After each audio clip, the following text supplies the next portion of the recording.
प्यारे बच्चों, आज हम इकाई 3 के नेक्स्ट चैप्टर का अध्ययन करने जा रहे हैं। तो सबसे पहले हम इसमें आगे बढ़ने से पहले एक नियम की बात करेंगे। वो दाएं हाथ के अंगूठे का नियम है, इसे कहते हैं थंब अप। ये अंगूठा धारा की दिशा को बताता है और ये उंगलियां चुंबकीय क्षेत्र की दिशा को दर्शाती हैं। इसे कहते हैं दाएं हाथ के अंगूठे का नियम। क्या कहता है दाएं हाथ के अंगूठे का नियम? कि अगर ये धारा बह रही है किसी तार में और ये अंगूठे की दिशा को, ये अंगूठा धारा की दिशा को दर्शा रहा है, ये देखिए, तो ये उंगलियां किसको दिखाएंगी? चुंबकीय क्षेत्र की दिशा को दर्शाएंगी। कैसे हो जाएगा? एक सर्कल बन जाएगा और कैसे आ रही है? ये चुंबकीय क्षेत्र की दिशा को दर्शा रही है, बी। अगर ये उल्टा हो जाएगा, जैसे नीचे हो जाएगा धारा, तो यूं नीचे आ गई, तो ये कैसा होगा? क्लॉकवाइज, ऐसे हो जाएगा चुंबकीय। ये बिल्कुल साधारण सा नियम है, जिस नियम को अभी हम प्रयोग करेंगे। ये दाएं हाथ के अंगूठे का नियम कहलाता है। अब हम अपने मेन टॉपिक पे आते हैं। हमारा मेन टॉपिक क्या है?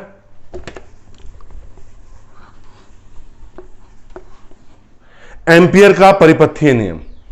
एम्पियर का परिपथीय नियम बहुत इंपॉर्टेंट नियम है।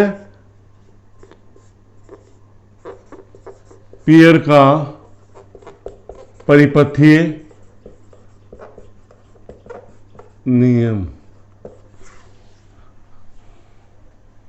क्या कहता है? एम्पियर का परिपथीय नियम किसी बंद परिपथ की सीमा के अनुदिश, किसी बंद परिपथ की सीमा के अनुदिश चुंबकीय क्षेत्र का रेखीय समाकलन, चुंबकीय क्षेत्र का रेखीय समाकलन पथ द्वारा कुल धारा का म्यू नॉट गुना होता है। बंद परिपथ की चुंबकीय क्षेत्र का रेखीय समाकलन, उस बंद परिपथ में बहने वाली धारा, उसका कितना गुना होता है? म्यू नॉट गुना होता है। यह एम्पियर का परिपथीय नियम कहलाता है। इसके प्रूफ के लिए क्या करेंगे? इसकी उत्पत्ति के लिए जैसे गॉस का नियम है, वैसे एम्पियर का परिपथीय नियम है। हम एक अनंत लंबाई का धारावाही चालक लेंगे। ये आई धारा बह रही है इसमें ऊपर की ओर। इसमें जो चुंबकीय क्षेत्र की दिशा आएगी वो क्या आएगी? दाएं हाथ के अंगूठे के नियम के अनुसार आएगी। ये आपका सेकेंद्रीय गोला बन गया, जिसका केंद्र बिंदु क्या है? तार की अक्ष पर है। ठीक है, यहां एक अल्पांश ले लिया जिसकी लंबाई कितनी है? dl है। और चुंबकीय क्षेत्र की दिशा भी अल्पांश की दिशा के क्या है? अनुदिश है। ये दूरी कितनी है? a है। हम जानते हैं, वी नो दैट, अनंत लंबाई के धारावाही चालक के कारण उत्पन्न चुंबकीय क्षेत्र, कितना चुंबकीय क्षेत्र होता है? B is equal to mu naught I upon 2πa। पहले समीकरण। अब हम इसको यूज करेंगे। B डॉट dl मतलब चुंबकीय, किसी बंद परिपथ के चुंबकीय क्षेत्र का रेखीय समाकलन। अब हम इस चित्र में देखें, B और dl एक ही दिशा में है, तो B dl cos 0 डिग्री, अब B बाहर आ गया, dl बचा आपका, B का मान रखा mu naught I upon 2πa। ठीक है साहब, B का मान, और dl का मान कितना हो जाएगा? इस वृत्त की परिधि। ये हमने छोटा सा अवयव लिया जिसकी लंबाई dl है, पर ये पूरी लंबाई कितनी आ जाएगी? वृत्त की परिधि। कितना हो गया? 2πa। तो 2πa से 2π कट गया, तो B डॉट dl किसके बराबर आ गया? बंद परिपथ में बहने वाली धारा का म्यू नॉट गुना, और यही एम्पियर का परिपथीय नियम है। अब एम्पियर के परिपथीय नियम के अनुप्रयोग क्या है? इसकी सहायता से हम बहुत सारे केसेस में, जैसे अनंत लंबाई का धारावाही चालक है, उसका डेरिवेशन बहुत लंबा है, बहुत सारे डेरिवेशन को आसान तरीके से उनकी उत्पत्ति कर सकते हैं। ठीक, के अनुप्रयोग, अनुप्रयोग, पहला अनुप्रयोग क्या है? अनंत लंबाई के धारावाही चालक तार के कारण उत्पन्न चुंबकीय क्षेत्र। अभी जैसे हमने बताया था, हमने एक अनंत लंबाई का धारावाही चालक लिया, इसमें आई धारा बह रही है, इसमें चुंबकीय क्षेत्र की दिशा क्या होगी? दाएं हाथ के अंगूठे के नियम के अनुसार। तो एक गोला बना लिया ए त्रिज्या का, जिस बिंदु पे चुंबकीय क्षेत्र की गणना करनी थी, पी बिंदु पर, ये पी बिंदु है। चुंबकीय क्षेत्र की दिशा एंटी क्लॉकवाइज, मतलब घड़ी की सुई की दिशा के विपरीत होगी। यहां एक छोटा अवयव ले लिया जिसकी लंबाई कितनी? डीएल ली, और चुंबकीय क्षेत्र यहां पे, और चुंबकीय क्षेत्र और ये जो अवयव लिया इसकी दिशा क्या होगी? एक समान होगी, एक समान चुंबकीय क्षेत्र। तो एम्पियर के परिपथीय नियम से, एम्पियर के परिपथीय नियम से क्या होगा? एम्पियर के परिपथीय नियम से B dot dl is equal to क्या होता है? म्यू नॉट आई, यही होता है। तो अब इसमें B dl cos 0 degree mu naught I, B बाहर आ जाएगा, क्या बचा? dl म्यू नॉट आई, क्योंकि cos 0 डिग्री का मान 1 होता है। तो B इसका पूरा मान कितना हो जाएगा? 2 pi a is equal to mu naught I. तो ये हो जाएगा B is equal to mu naught I upon 2 pi a। तो बिल्कुल 5 स्टेप में डेरिवेशन हो गया। अब बाय-सेवर्ट के नियम से करते हैं तो ये बहुत लंबा डेरिवेशन जाता है। अब इसका दूसरा अनुप्रयोग आएगा आपका धारावाही परिनालिका, धारावाही परिनालिका के भीतर उत्पन्न चुंबकीय क्षेत्र। परिनालिका होती क्या है पहले बता देते हैं। परिनालिका एक दंड चुंबक की तरह कार्य करती है। जब इसमें धारा प्रवाहित की जाती है तो ये चुंबक की तरह काम करती है, और जब धारा प्रवाहित करनी बंद कर देती है तो इसमें चुंबकत्व नहीं होता।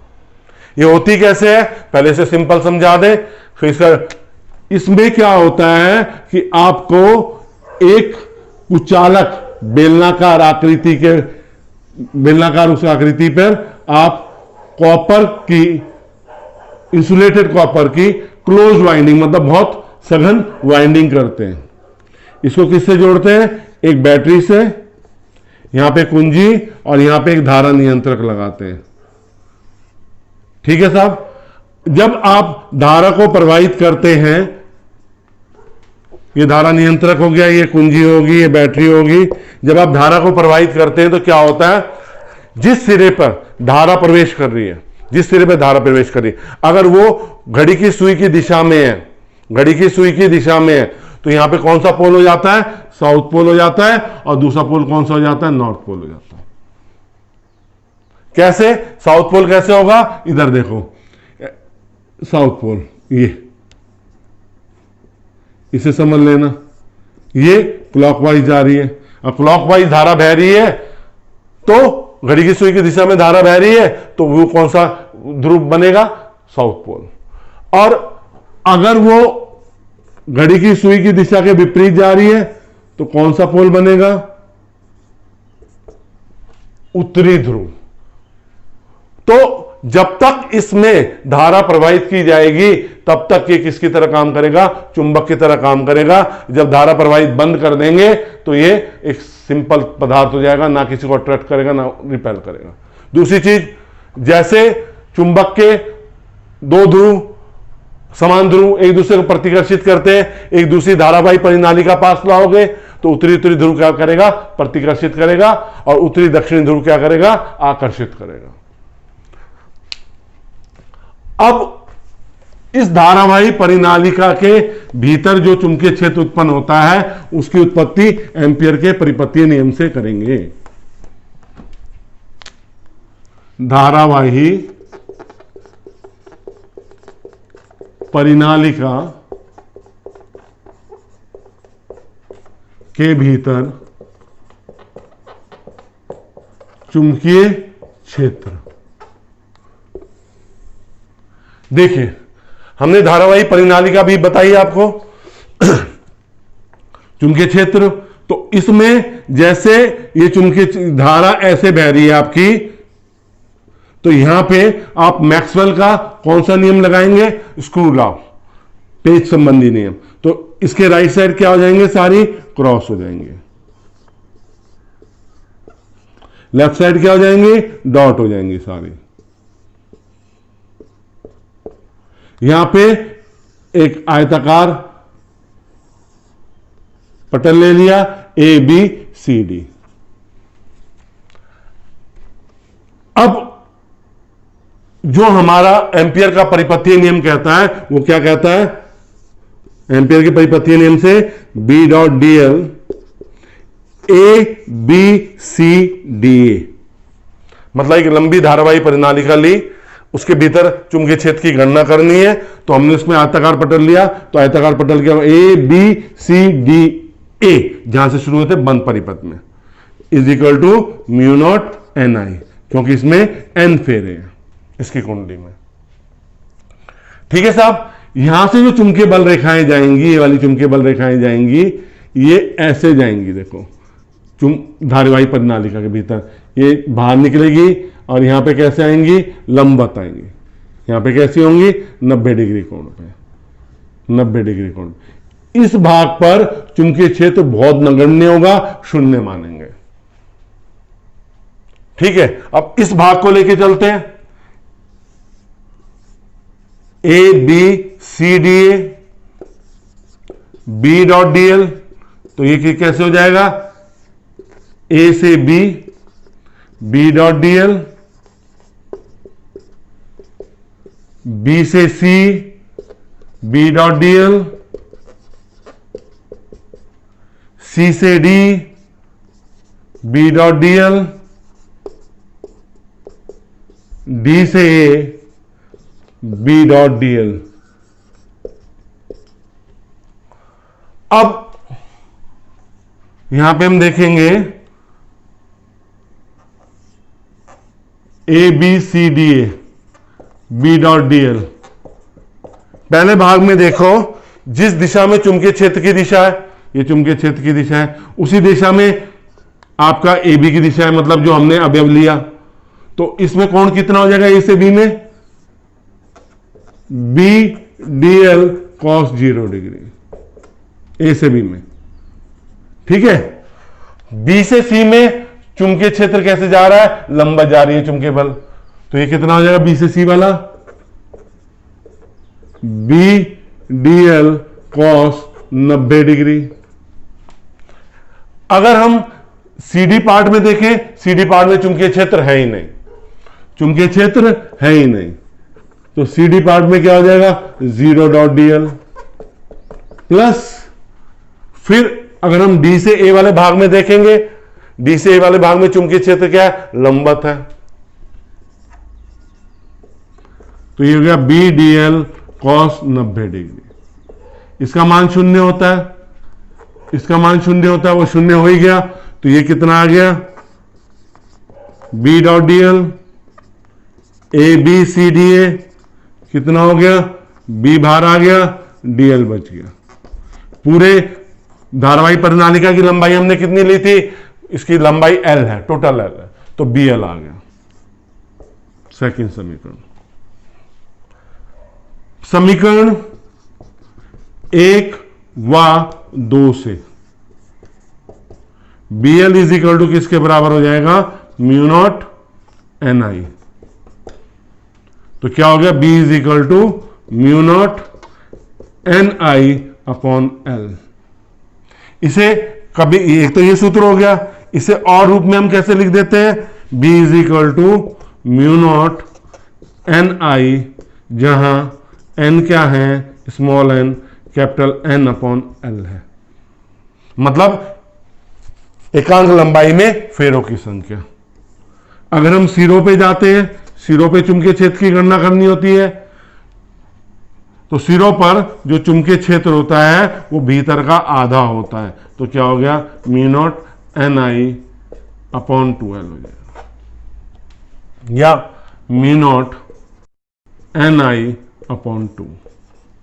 तो इस तरह बहुत आसान तरीके से हमने एम्पियर के परिपथीय नियम को लगाकर धारावाही परिनालिका के भीतर चुंबकीय क्षेत्र की गणना कर ली। अब दूसरा हमारा आता है, उसे कहते हैं टोरॉइड। क्या कहते हैं, टोरॉइड। एक लंबी धारावाही परिनालिका को वृत्ताकार रूप दे दे तो वो टोरॉइड कहलाती है, सिरा विहीन परिनालिका। सिरा विहीन, क्योंकि गोले का कोई सिरा नहीं होता, इसलिए से क्या कहते हैं, सिरा विहीन परिनालिका। ठीक है, देखो अब सिरा विहीन,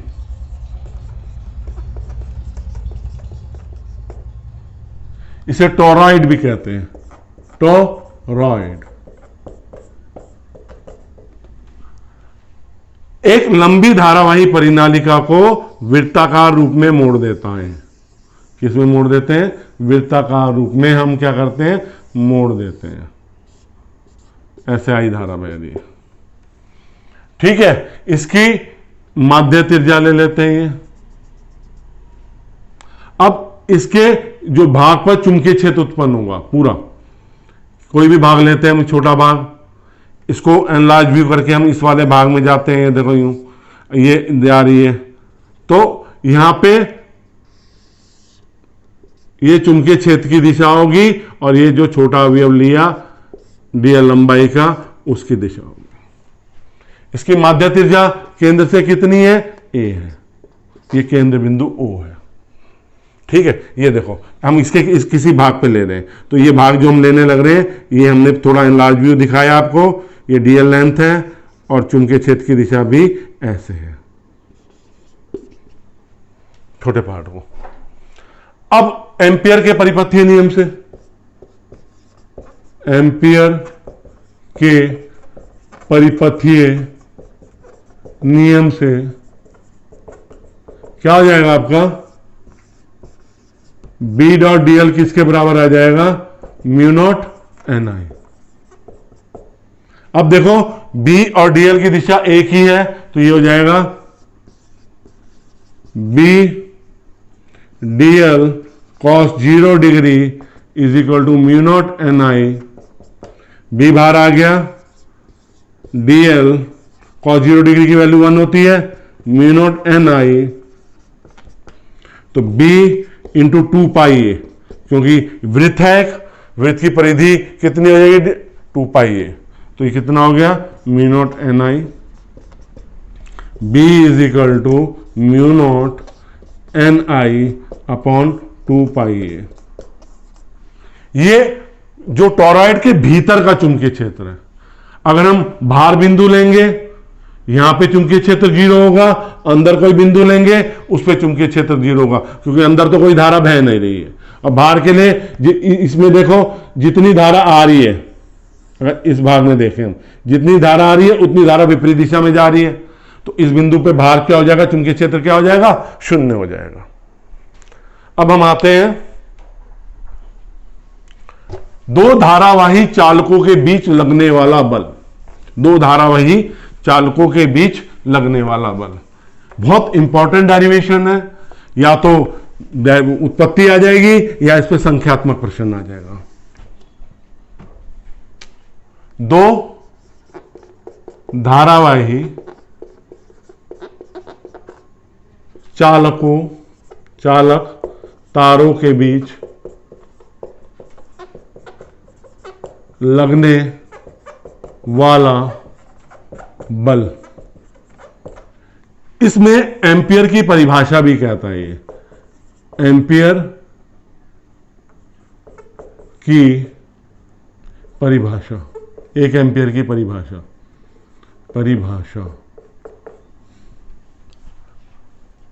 ध्यान से समझना, हमारे पास एक दो धारावाही चालक है, इनमें समान दिशा में धारा बह रही है, इसमें I1 बह रही है और इसमें कैसे बह रही है, I2 बह रही है।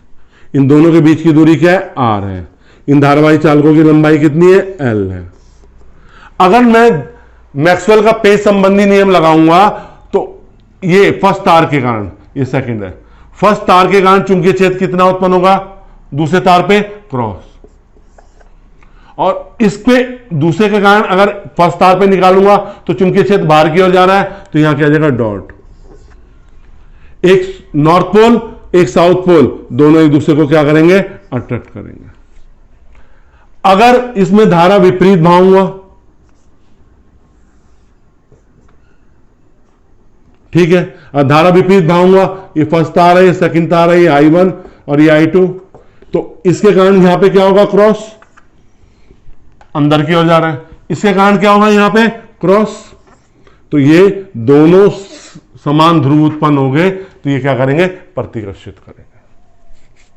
अब ये तार, जो तार दूसरा है, ये तार एक के समानांतर है, तो तार एक के कारण तार दो पर जो चुंबकीय क्षेत्र उत्पन्न होगा वो एक समान उत्पन्न होगा। तार एक के कारण तार दो पर उत्पन्न चुंबकीय क्षेत्र, चुंबकीय क्षेत्र कितना होगा, B1 is equal to mu naught I1 upon 2 pi R। अब जब ये एक समान चुंबकीय क्षेत्र में आ गया तो इस पे बल भी लगेगा। तार